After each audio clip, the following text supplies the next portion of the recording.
Yes, I admit it. I was a little proud.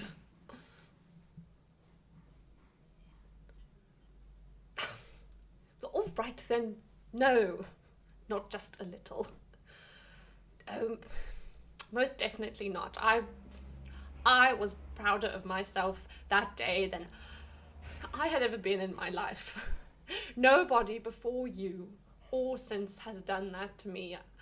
I was tingling all over with excitement as we walked around the yard looking at the statues. All those years of working on my Mecca had at last been vindicated.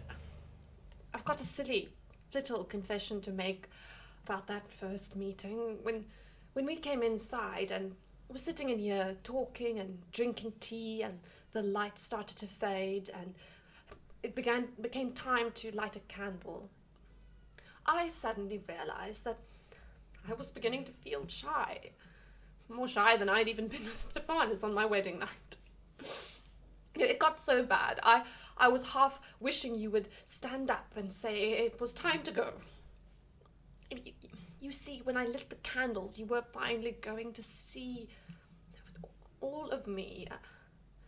I don't mean my face or the clothes I was wearing. You'd already seen all of that out in the yard. I mean, the real me. Because that is what this room is.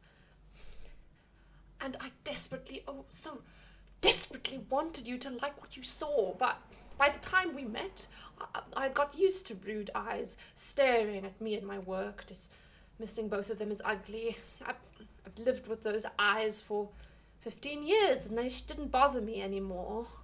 Yours were different. In just the little time we had already been together, I had ended up feeling... No, more than that, I knew I could trust them. There's our big word again, Elsie.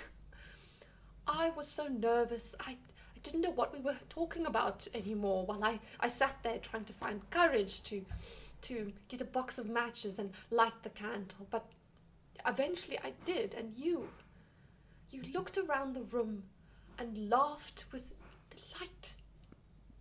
You liked what you saw. This is the best of me, Elsa. This is what I really am.